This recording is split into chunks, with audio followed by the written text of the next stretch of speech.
Welcome to Come to Your Senses, the School of Sensual Living podcast. I'm your host, Mary Lofgren. Here, we explore how to live bravely and beautifully through pleasure, mindfulness, embodiment, femininity, beauty, art, and of course, everyday sensuality.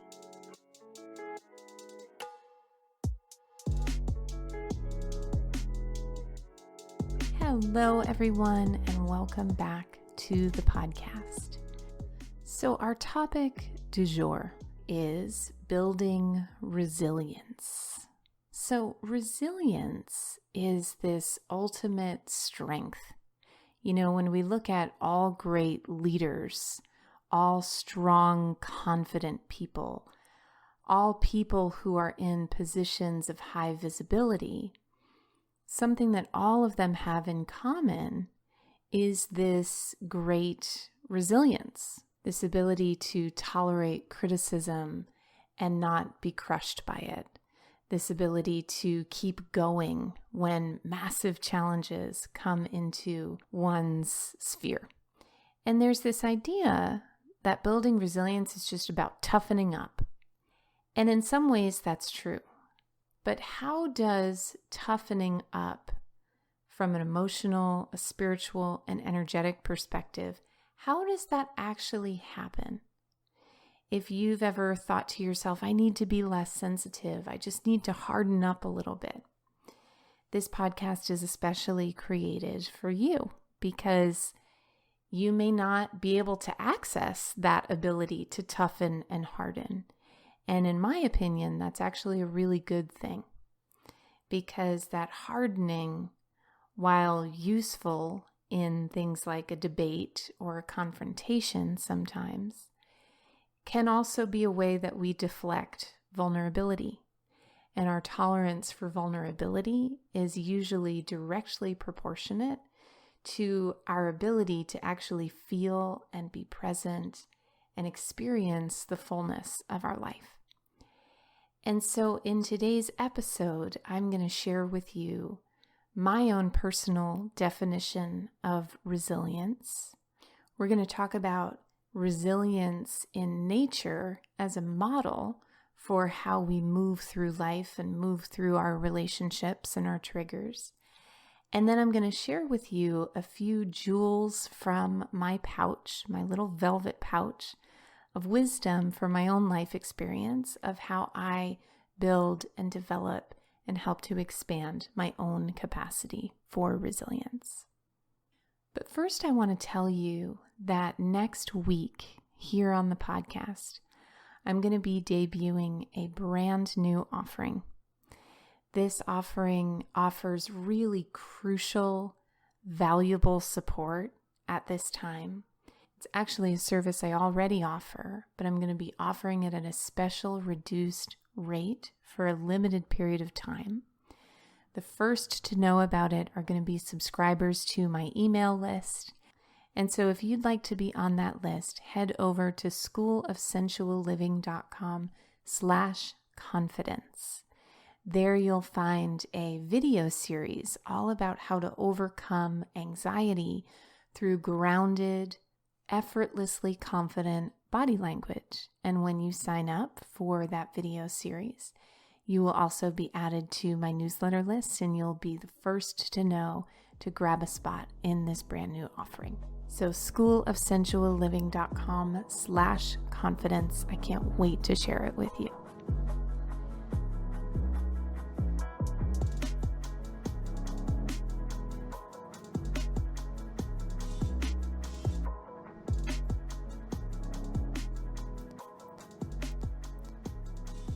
Resilience, the capacity to recover quickly from difficulty. Flexibility, plasticity, durability, strength. These are all synonyms for resilience. As I said before, there's this idea that our strength comes from our ability to toughen up. And in many ways, that's true. And what we're going to study today is how to create that toughness in a way that feels sustainable and approachable, and most importantly, permeable. Because there is a big difference between toughening up and hardening oneself. Toughness comes with a certain pliability, comes with this adaptability and a permeability where there's a boundary, but that boundary is not a wall. Hardness, on the other hand, is an impermeable boundary that may keep you safe and protected to a degree on the inside, but it blocks any opportunity for healing and intimacy and connection with anything that's going on the outside, whether that's a person or an idea or a dream or a desire. And so when I think about resilience, the first place my mind goes to is the redwood trees in Northern California. If you've never been, it is the most beautiful place I've ever been in the world. I haven't traveled that much, but I've globe-trotted a little bit, and I have to say, sunset in Point Reyes National Park is the most moving, most beautiful experience of nature that I've ever had. And in Northern California, there is a park called Muir Woods.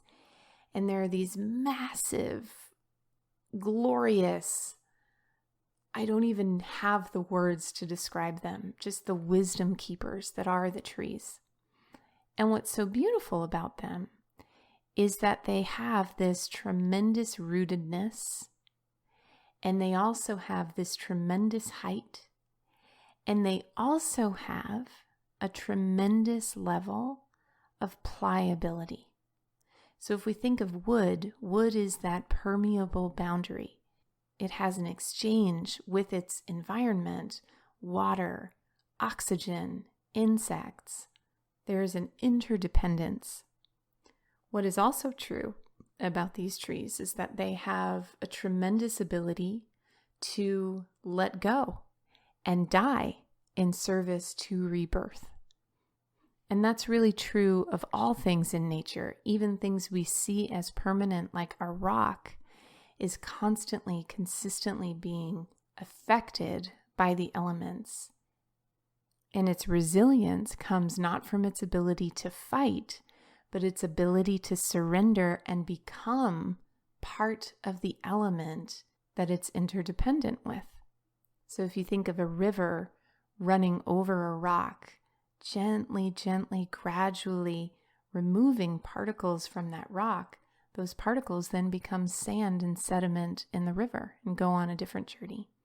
In nature, nothing is lost. And that is a really important thing to remember when cultivating and building resilience, is that resilience demands we see life itself as the ultimate practice. And so we talk about your yoga practice or your piano practice or your spiritual practice or your meditation practice. And what's so genius, we even say it with social distancing, practice social distancing. What's so genius about it is that when you're practicing, there is no way to screw up. When you're practicing, all of your mistakes have value in helping you get better at whatever it is you're practicing. And so that's a really important thing to remember in this journey of cultivating resilience. Another place that I like to look when I want to think about building resilience is in the body.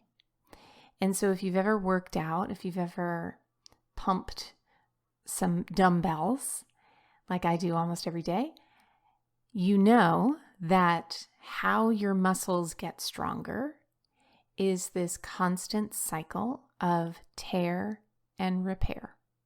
So when you are lifting a dumbbell, that burn that you feel, or when you're doing an ab crunch or a squat or whatever, that burn that you feel is this microscopic tearing of the muscle.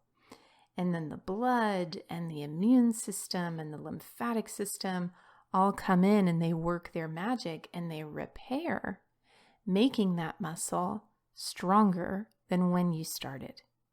And I think that that's really valuable information, because what it means is that your system naturally, intuitively knows how to build resilience.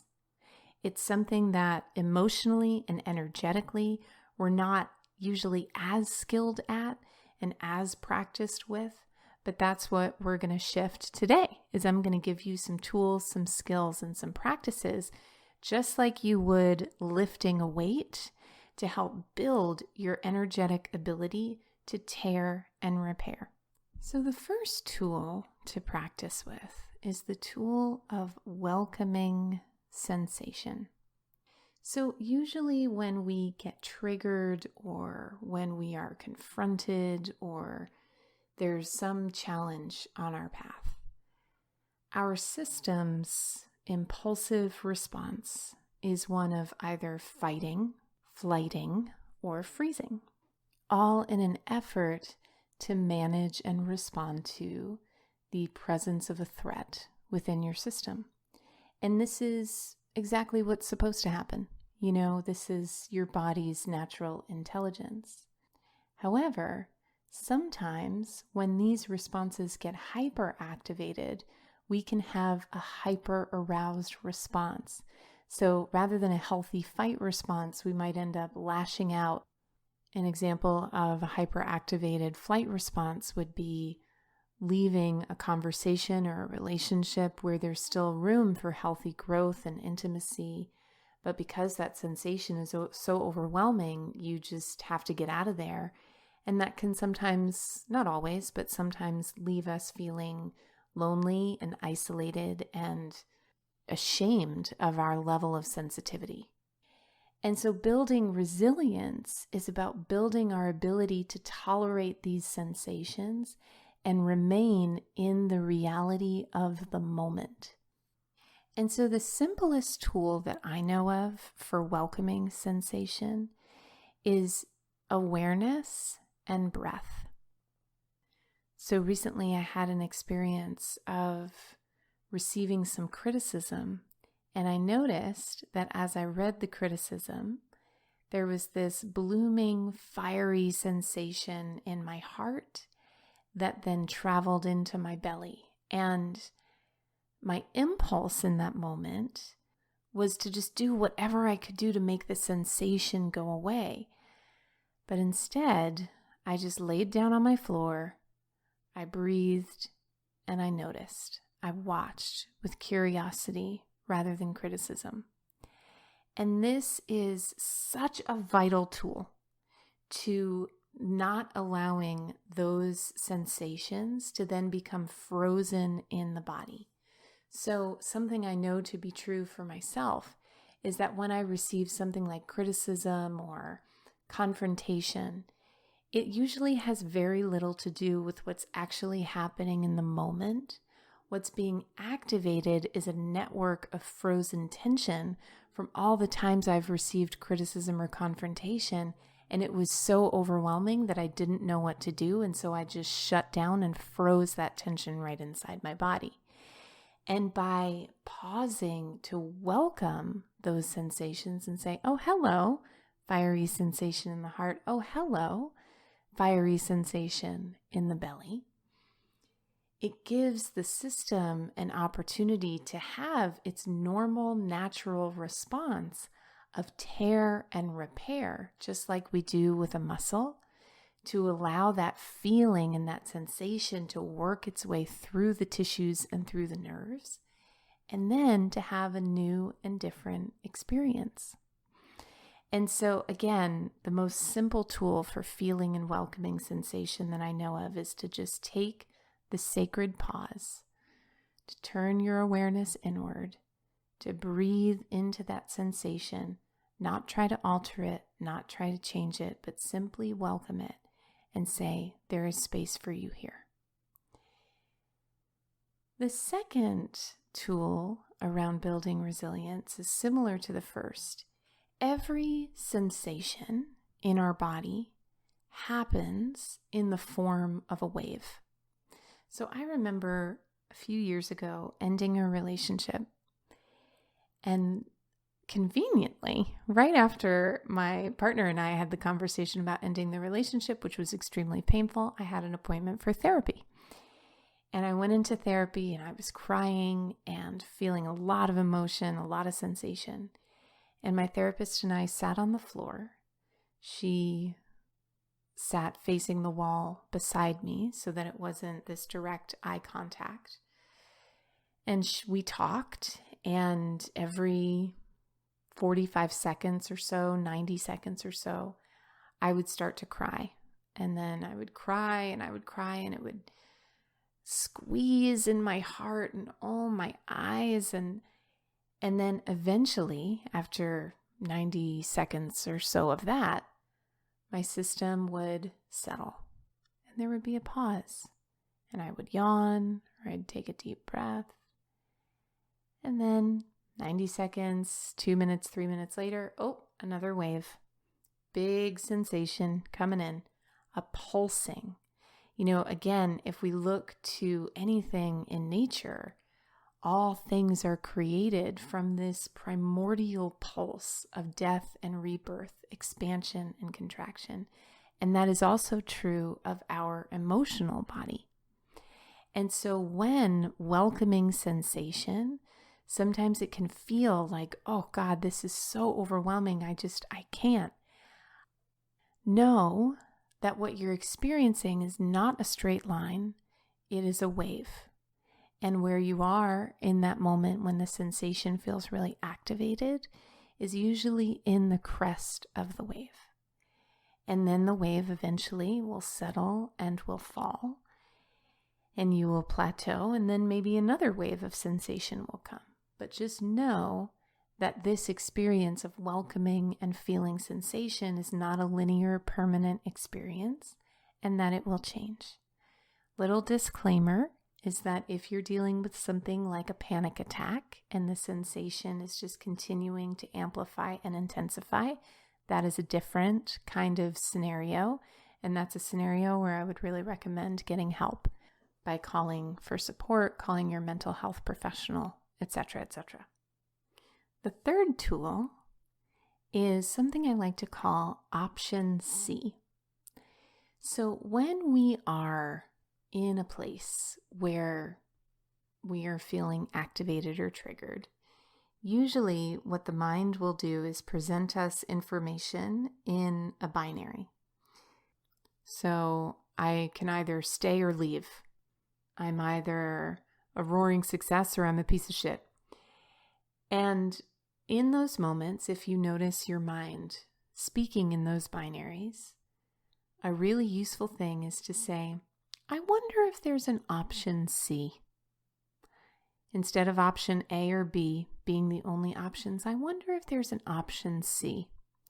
I remember once hearing Elizabeth Gilbert talk about when you're in a place in life where you don't like where you are, but you don't know where to go next, that a really useful prayer is just simply, not this.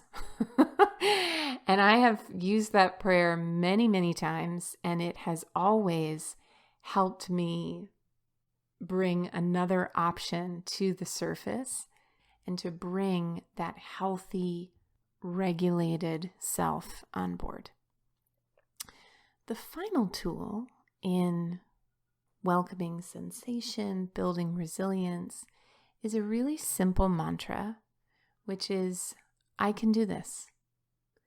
In those moments where we feel triggered or defeated, again, the impulse is to push whatever is happening away, even if that means we freeze it into our tissues for the rest of time. And a way to welcome sensation, to welcome what is happening, and to build your ability to stay in. Like that is what resilience really is the ability to stay in what is happening and not leave through these deflective mechanisms, is to simply repeat to yourself, I can do this. Whatever this is, I can do this. I am capable of this. And sometimes a mantra can feel like just borrowing thought, and that's fine. That's helpful. But what's also happening beneath the surface is that when we present a thought like, I can do this, that thought then calls upon resources in our body that may not be available when we're in a state of being triggered or when we're in that binary of A and B.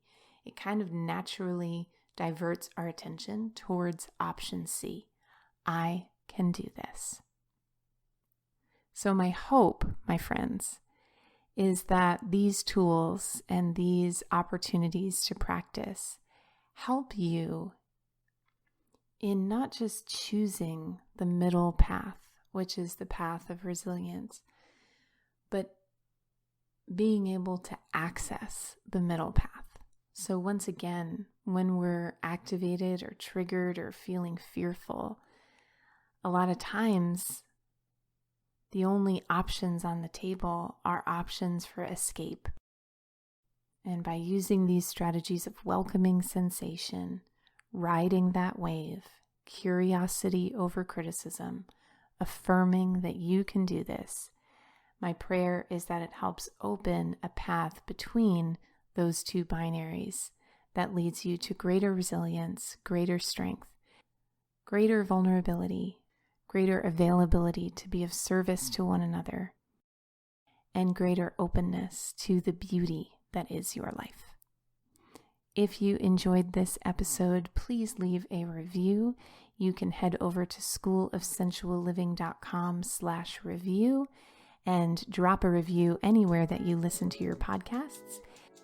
And I will see you next week with an exciting reveal of a brand new offering.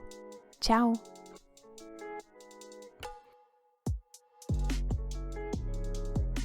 For coaching, classes, and community in sensual living, head over to schoolofsensualliving.com.